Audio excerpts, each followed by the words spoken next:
goes to right. Russell Westbrook. You love the Philadelphia Eagles. Let me get a hell yeah! What's going on, guys? Welcome to Party on Broad. It is Deibs, Mr. Crockpot on Twitter. Welcome to the War Room. Today we have Austin Krell. Follow him on Twitter at KrellTPL and check out the Feed to Embiid on Twitter at the Feed to Embiid. What's up, Austin? Or, don't. If you value your mental health, just don't. It's wild out there these days. Also joining us today is my man Thiago. Follow him on Twitter at tscavia. What's up, man? I'm doing good, man. I don't have a podcast, and I'm not gonna do one. Thanks, Austin. So. All right, so on tap for today, we are talking Mr. Nico Mannion. We are going to break down his college performance. We are going to talk his strengths, his weaknesses, and we are going to give our best fits for him in the NBA and in this draft. Lead us off, Mr. Krell. Go ahead, dude. So I'm gonna try to sell this like snake oil. That the game Snake Oil. Okay, Colangelo. If you like a guy who can get halfway to the rim and then kick out to a shooter because he can't actually get all the way to the rim, that's what you want. Nico Mannion is your guy. Now, all jokes aside, Nico is, I think. I mean, you have LaMelo Ball as the best passer in this class. They say. I think Nico is excellent in a different way. Like, he's not gonna make these flashy behind the back, like cut across double teams, and then like throw between your legs to a guy. But Nico is precise with how he passes the ball. I mean, I haven't seen a lot of prospects who, like him, can hit you in not only in the breadbasket, but he hits you in the right hand. Not a lot of guys they'll hit the right player, but they don't hit you in the right hand, and then as a result, it's like a lost shot out of it. He hits you with the hand leading towards the basket, and it actually creates a new opportunity, a new angle for you. He's a precision passer. He is clearly the engine of Arizona's offense, and I think the point guard's arguably one of the two most important players in the team because that's the facilitator. That's the one who conducts the offense, makes it go. Nico is that guy. Now, I will say that I think his defensive ability is understated. But yeah, I mean that's my short synopsis. I don't want to take away the airtime from you guys as well, but I do often wonder if maybe the hype of his name is bigger than his game is right now. All right. So what would you say? Like, how would you grade him at Arizona, man?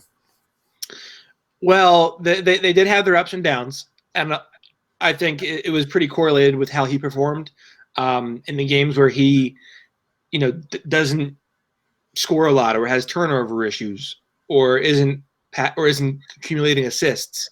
They're losing, and when he's scoring 15 plus points, they're in pretty good hands. Efficiency was a big issue for him. He shot I think low 30s from three, upper 30s from the field, and I think 79 from the line, which obviously isn't ideal for a point guard, and especially if it kind of leaves you wondering how that translates to the NBA.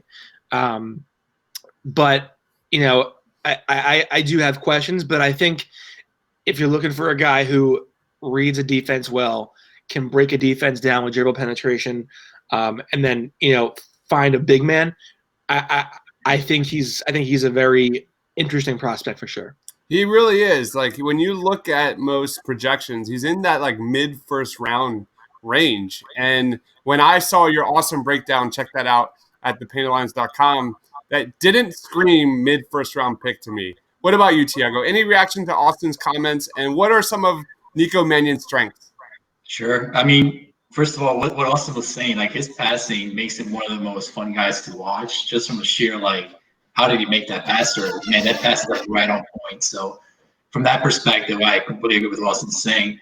Another thing that I saw in his game that I thought was really interesting is that from a from all the point guards in the class, he has one of the most dynamic ways of getting about his shot. So he runs through screens, he moves around, he gets around different defenders, and he's just not a guy who's going to pull up, and he's not a guy who's just going to, shoot off the catch. And I think he shot 32%, and I'm a little bit more bullish on that number.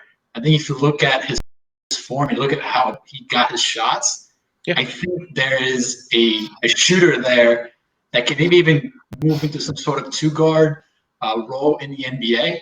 Now, the size thing is something we can maybe talk about in the future as well, but I think that the shot and how he goes about getting the shot is something that stood out for me as a positive, not so much as a negative. So, yeah, definitely, I like that from his game for sure.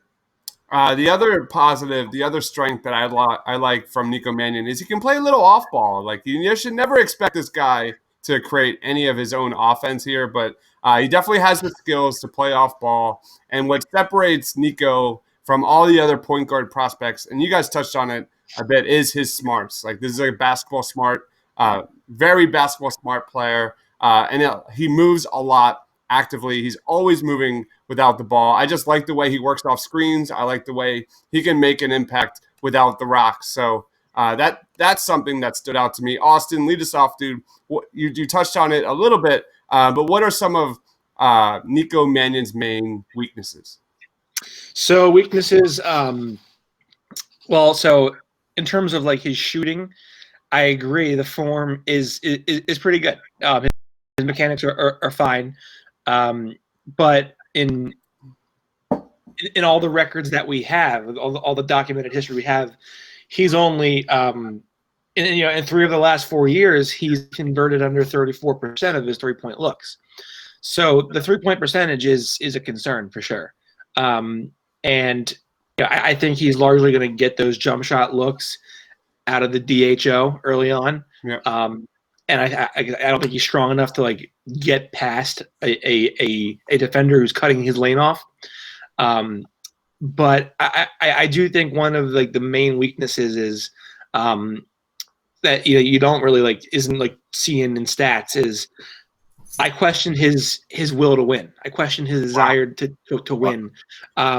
There were when I watched the game against Baylor, there was a play where the ball was loose on the floor for like a good 2 seconds, and it was still it was being tapped around for the offensive rebound, and he was just watching. He's not going forward. He's not laying his body on the line. Okay. And that's I get it. There's draft stock at stake there, but it's also as the point guard, you're the part of the DNA is I got to put my team in the best position to win at all times. And if you're not going to get on the floor for a loose ball towards the trail end of a game that you're trying to build some momentum and some offensive rhythm through, you have to set the precedent for your team that I'm gonna, as the best player, I'm gonna get on the floor. I'm gonna try to, win this possession for us, get this ball back. That sets a tone down the line. And so I do question, whether he's a true. I mean, he can lead when things are going well, but how about when you need someone to step up in the guts of the game and make a big play? I don't know that he's that guy. Very interesting. Go ahead, Thiago. Do you have a weakness or any reaction to Austin's comments? Sure. For me, we talked in the past about Kyron Lewis. I mean, you watch Kyron Lewis and then you watch Nico. It's like the game is in slow motion. And I go back to some of what Arizona had around him. The team wasn't really good. There wasn't a lot of shooters. And in the Pac-12, they also played a lot of zone defenses. You see a lot of that, perhaps more than any other league. So there's some of just the element around him and the environment that made it just the game bogged down. But he's still I don't think he has that dynamic first step or that ability to what Austin referred earlier, to get to the rim and be a 3-level scorer. So can he rely on his passing to be a reliable NBA player? That remains to be seen. And I think he's going to really depend upon an environment that can get him the ball in those dribble handoff actions and those screen actions, and not so much as, Nico, you're the guy, get us a bucket. So I think he's going to be a guy who's going to be dependent on the environment, perhaps more than most first-round picks, in my opinion. Yeah, when I think of Nico Mannion and weaknesses, I go straight to on-ball defense.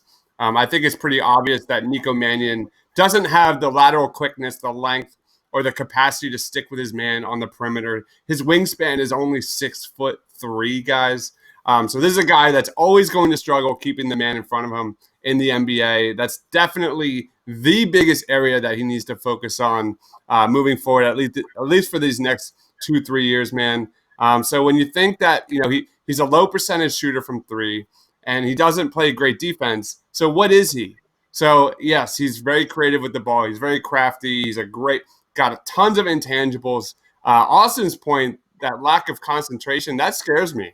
Yeah, I didn't know that about Nico, but that is a major concern. So I don't know how many guards in the NBA survive when you can only defend one position and barely shoot 30% from three. Any reaction to that, Austin? Yeah, I would challenge the point that he's not a good on-ball defender. Okay. From what I saw, I was actually very impressed and sort of surprised by his defense. I think he has quick feet, and I think he can sort of keep active. Now, I do think when you have the guys who are stronger and more fast than Jared Butler out of Baylor, I think it's going to change that a little bit, or a lot of it probably.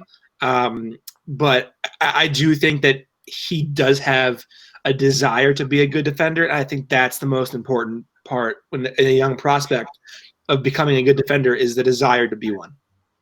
Any last comments about his weaknesses before we move on to best team fits, Thiago? Yeah, he's like Lonzo Ball, but 3 inches shorter. And I'm not sure that's a good thing. Although I'm a big Lonzo guy. I believe in his game.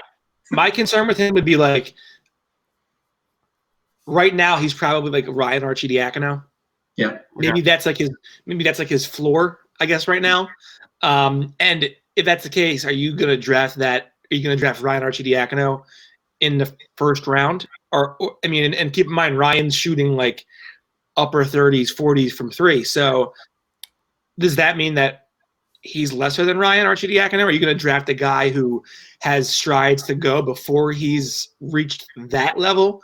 And that level was an undrafted pick, an undrafted free agent. So I don't know where he goes in this draft. I mean, I could see a team biting on but maybe biting on him in the first round. I wouldn't do it. I think he's a second rounder. All right, keep it going, man. Austin, what are some good fits in the NBA for Nico Mannion? So I do think that the Bucks and the Heat would be pretty good fits for him. I think the Heat would be very interesting because I think he would, first of all, be fire with the Heat jersey and the red hair, and that would be insane. That would be sick. Now I think that he sees things before they happen. He finds shooters very well. I could see him being a very good fit with Duncan Robinson, looking for spot ups and hunting them in full court transition.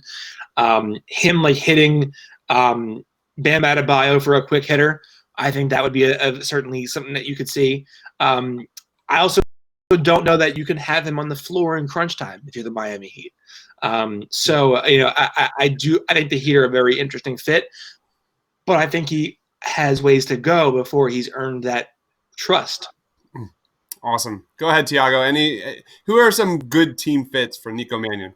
Sure. I mean, it's interesting you brought up the Heat because they have that big culture around, tough guys who are culture, greatness, all that stuff. And I wonder how Nico would fit with that, but that's interesting. He better be in the gym at 2 a.m. In Miami? Are you kidding me? That's not going to happen. For me, it's Toronto. And the reason why I bring up Toronto is because a couple things. First, they're a heavy pick-and-roll offense. And I think that Nico would thrive really well in that environment, feeding Ibaka, getting those guys towards the rim. And secondly, I think Van Vliet's contract's coming up. And is he worth that much money is a question I think that Toronto needs to ask themselves. And if he's not, then does Nico slide into that kind of backup, eventually move into a starter role for them? I think something that's worth exploring. And they pick in around that 27, 28 range. And that's kind of, I think, around his range for the draft. So for me, it was Toronto Raptors. I thought it was a good fit. Yeah, awesome. I have two fits for Mr. Nico Mannion. I have the Lakers. You saw the Lakers just be completely overly reliant on LeBron James, giving him those point guard duties. He had 10.6 assists per game, LeBron James. After that, it was 2 assists per game from Rajon Rondo and Anthony Davis. So the Lakers need a playmaker. They need a crafty ball handler. They need a passer. They need a guy that doesn't want, an offensive role. So I think enter Nico Mannion. That would be kind of a good fit for the LA Lakers. The Lakers have the 29th pick in the draft. I think that's a pretty good spot to take Nico Mannion. And then my other team for Nico is the Utah Jazz. Awesome.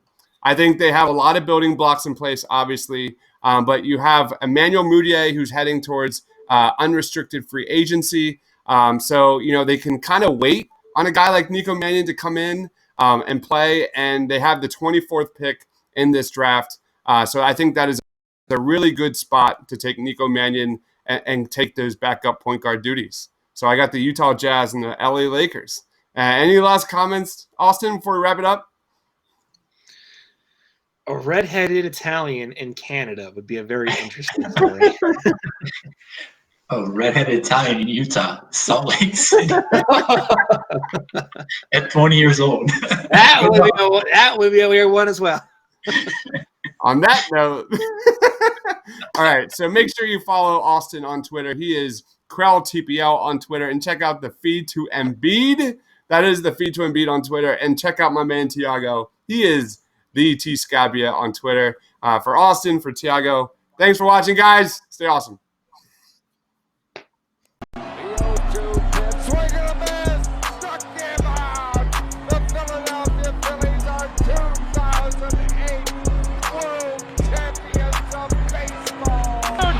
Sixers win it! Wow! Oh, man, Embiid just posterized Russell Westbrook. You love the Philadelphia Eagles. Let me get it.